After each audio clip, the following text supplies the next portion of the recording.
नाचने वाला बंदर। एक जंगल में एक बंदर था। वह बहुत ही शैतानी था। बाकी के बंदरों से खुद को महान समझता था। हमेशा सभी बंदरों से अपनी तारीफें करवाता था। वह उन सब से महान था ना, तो कभी कभी भीड़ से दूर जंगल में अकेले घूमता था। इसी जंगल में एक बहुत चालाक लोमड़ी थी। वह भोजन के लिए सारी जगहों में घूमती थी।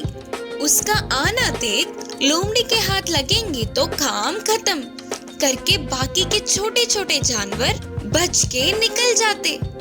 इससे वह पेट भर का भोजन खाकर बहुत दिन हो गए।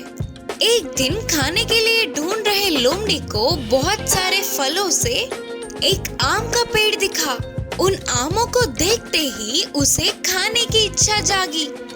इस पेड़ के आम बहुत स्वादिष्ट होते हैं करके सबके मुंह से सुना था। आज किसी भी तरह इन्हें खाकर मेरी भूख को बुझाना ही होगा करके सोची लोमड़ी। लेकिन आम इतने ऊंचाई में थे कि उसको नहीं मिले। फिर भी उछल उछल कर उन आमों को लेने की कोशिश की। कितना उछलने पर भी फल नहीं मिल रहे थे। लेकिन इसे स्वादिष्ट एक आम को तो खाना ही है करके दृढ़ निश्चय किया। ऐसे बार बार कोशिश करती रही। इस लोमड़ी को देख पेड़ पर बैठा शैतान बंदर गिर गिर के हंस पड़ा। उस बंदर को देखते ही लोमड़ी को एक चाल सूझी। ओ मेरे सुंदर सा प्यारा सा बंदर दोस्त, तुम्हें ना देखने वाले इन हाके किस बात की, और तुम्हारी तारीफें ना करे तो ये मुंह किस काम का।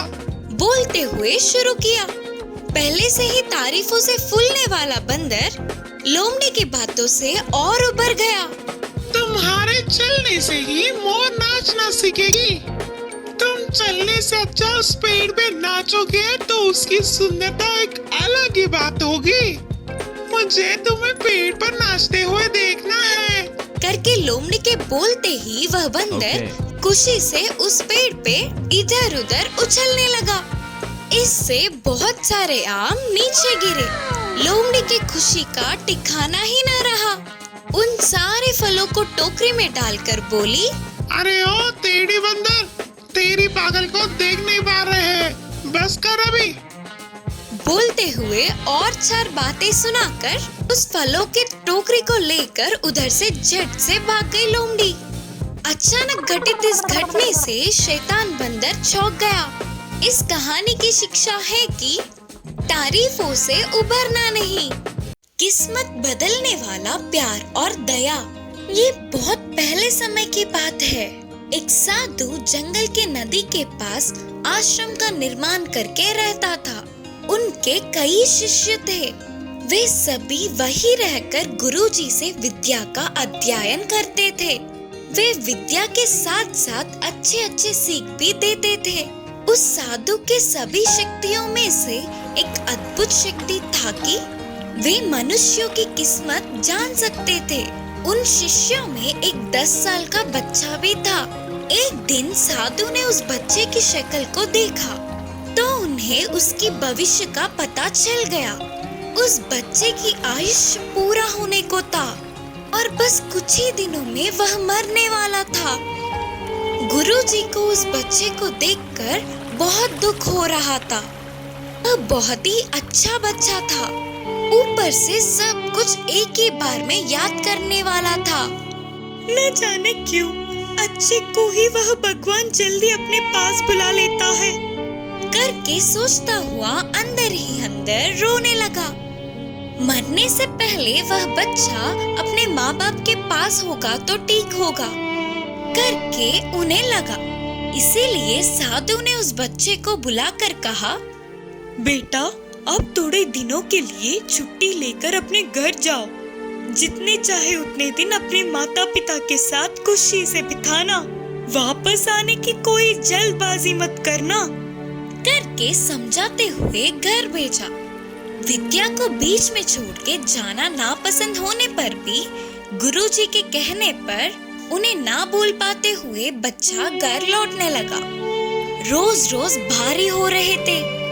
शिष्यों को विद्या बोध करने पर भी वह साधु उसी बच्चे को याद कर कर दुखी होते थे।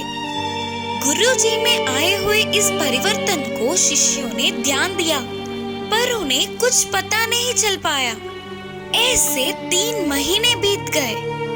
गुरुजी ने सोचा कि वह बच्चा तो मर गया होगा। अचानक एक दिन साधु पहाड़ी पे बैठकर नीचे देख के चौंक गए, क्योंकि वह बच्चा वापस आश्रम आता दिखा। पहाड़ी के ऊपर पहुंचने के बाद उस बच्चे की शक्ल को देखने पर अब वो अपना पूरा जीवन बूढ़ा होने तक जिंदा होगा करके उन्हें पता चल गया।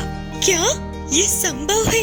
क्या करने पर इसकी किस्मत इतनी बदल गई? करके सोचते हुए आश्चर्य हुए और पूछा, बेटा तेरे इधर से जाने के बाद क्या क्या हुआ, पूरा बताना करके अपने शिष्य से पूछे। तब वह बच्चे ने अपने घर लौटते समय क्या क्या देखा वो सभी बताया। बीच के रास्ते में दिखे गांव और पार किए हुए शहरों के बारे में बताया, उसके चढ़े हुए पहाड़ों के बारे में और उसके पार किए हुए नदियों के बारे में बताया।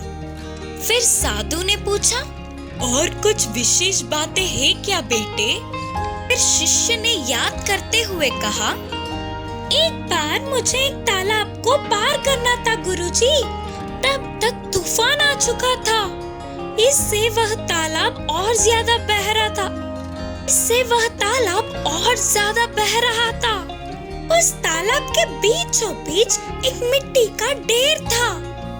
उस पे चींटियों का झुंड कहीं ना जा पाते हुए गिड़गिड़ा रहे थे। थोड़ा थोड़ा होकर वह मिट्टी का ढेर पिघल रहा था। अगर मैं थोड़ी भी देर और कर देता तो सारे चींटियां पानी में बह जाते। और गुरुजी मुझे तो उन पर दया आई, तो तुरंत मैंने बाजू के पेड़ के डाल को उस मिट्टी के ढेर से लगाकर खड़ा था। तब सारे चींटियां डाल पे आ गए। मैंने उस ढाल को किनारे पहुंचने तक पकड़े रखा। फिर मैं अपने रास्ते चला गया। मैंने उन छोटे जीवों को बचा लिया। इससे मुझे बहुत खुशी मिली। तब साधु सोच रहे थे कि अच्छा, तो ये कारण है, इसीलिए देव देवताओं ने इसका आयुष्य बढ़ाया करके साधु समझ गए। इस कहानी से यह शिक्षा मिलती है कि हमारी किस्मत हमारे हाथों में ही होती है। 2 हिरणों की दोस्ती। एक जंगल में 2 हिरने थे। वे बचपन से ही बहुत अच्छे दोस्त थे। वे दोनों कहीं भी एक साथ ही जाते थे और एक साथ ही खाने के लिए आहार कमाकर मिल बांट कर खाते थे और उनकी भूख मिटने के बाद पूरे जंगल में खुशी से उछलते थे। एक बार ऐसे ही आराम से रहने वाले हिरणों के पास हवा में उड़ते हुए आने वाले कौवे ने चिल्लाया, भागो भागो, शिकारी यहीं पर आ रहा है, तुरंत भागो यहाँ से। उस कौवे की बातों को सुनते ही 2 हिरने एक क्षण की भी देरी ना करते हुए उधर से भागने लगे। बहुत दूर आने के बाद उन्हें पता चला कि वे रास्ता भटक गए। भाग भाग कर थक गए होंगे ना, तो उन्हें बहुत तेज की प्यास लगी, लेकिन कहीं पर भी पानी नहीं दिखा। पानी की खोज में और थोड़ी दूर गए। एक जगह पर मटके में थोड़े से पानी दिखे। पहले से ही दोनों हिरन बहुत प्यासे थे। ज्यादा पानी पीने पर ही उनकी प्यास बुझेगी। उस पूरे मटके के पानी पीने पर भी उनमें से एक की भी प्यास पूरी तरह से नहीं बुझेगी। तब पहली हिरन ने कहा, इस पानी को तू पी ले, वैसे भी मुझे उतनी प्यास नहीं लग रही है। नहीं नहीं, तू पी ले, मैं कुछ भी सह लूंगी, लेकिन तू प्यास सह नहीं पाएगा ना। ऐसे दोनों तू पी ले नहीं तू पी ले करके एक दूसरे को बोलने लगे। ऐसे तो कोई फायदा नहीं करके आखिर में दोनों ने मिलकर पानी पीने का निर्णय किया। दोनों एक साथ ही पानी पीते हुए बहुत देर हो गई, फिर भी मटके में से थोड़ी सी भी पानी कम नहीं हुई। ये सब कुछ पेड़ के ऊपर से देखने वाला बंदर नीचे उतरकर उन हिरणों के पास आकर पूछा, तुम दोनों पानी क्यों नहीं पी रहे हो? अगर मैं पानी पीऊंगी तो मेरे दोस्त के लिए कम होगा ना। मैं तो मेरे दोस्त के लिए ही नहीं पी रही हूँ। उनके जवाब को सुनकर बंदर चौंक गया और बोला, तुम लोगों ने एक दूसरे के लिए त्याग किया है। दोस्त हो तो तुम दोनों के जैसे होना चाहिए। बोलकर उनकी बहुत तारीफ की। उसके बाद वह बंदर पास की एक छोटी सी तालाब के पास ले गया। उधर दोनों हिरणों ने पर्याप्त पानी पीकर अपनी प्यास को बुझा लिया। इस कहानी की शिक्षा है कि दोस्ती किसी चीज का लालच नहीं करता, बल्कि देना सिखाता है।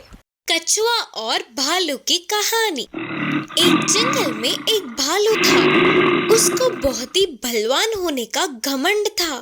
वह जंगल के जानवरों से बिना किसी वजह से लड़ाई करता था, उनको रुलाता था और मारता था।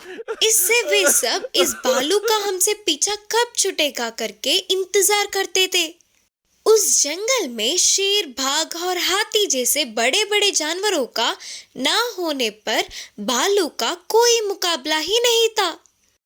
भालू ने एक दिन जंगल के सारे जानवरों को बुलाया और कहा, इस जंगल में मुझे हराने वाला कोई है क्या? है तो मुझसे मुकाबला करे। अगर नहीं है तो कल से मैं ही इस जंगल का राजा हूँ और तुम सबको मेरी हर बात को मानना पड़ेगा। डर से कोई भी जानवर आगे नहीं आया। उसी जंगल में एक कछुआ था। वह बहुत ही बुद्धिमान था। किसी भी तरह उस घमंडी का खेल खत्म करके उस जंगल का रक्षा करने की सोचा। वह तुरंत भालू के सामने आकर बोला, मैं एक पैर पे रस्सी बांधकर इस तालाब में कूदूंगा। अगर तुम में इतना ही बल है तो मुझे बाहर खींच सकोगे तो खींच लो। पानी में मुझे कोई हरा नहीं पाएगा। करके कछुए के बोलने पर भालू हंस हंस कर बोला, हाँ, क्या मैं तुम्हें बाहर नहीं खींच सकता क्या? जोर की एक कीच कीछा तो बस उछलकर तालाब से बाहर आ गिरोगे। ठीक है, फिर मैं पानी में बहुत गहराई तक चली जाऊंगा। तुमसे हो सकता है तो खींच लो मुझे, देखते हैं। बोलते हुए एक पैर पर रस्सी बांधकर झट से पानी में डूब गया और कछुआ तेजी से पानी के अंदर गया और एक बड़ी सी पत्थर को रस्सी से बांधकर बाजू में ही चुपचाप खड़ा रहा। भालू को ये सब पता नहीं था ना, इससे उसने रस्सी खींचना शुरू किया। इतना खींचने पर भी रस्सी थोड़ी सी भी बाहर नहीं आई। अब मुझसे नहीं होगा। बोलते हुए अपना सिर झुका लिया। वह कछुए ने फिर से रस्सी को अपने पैरों में बांध लिया और कुछ भी नहीं जानने की नाटक करते हुए ऊपर आकर बोला, अरे रे, तेरा बल इतना ही था क्या? इतने दिन तुम्हें हम सब ने भी सोचा था। यह देख के सारे जानवर उस पे हंसने लगे और भालू शर्म से सर झुकाकर जंगल छोड़ के चला गया। तब जंगल के सारे जानवर खुशी से उछल पड़े।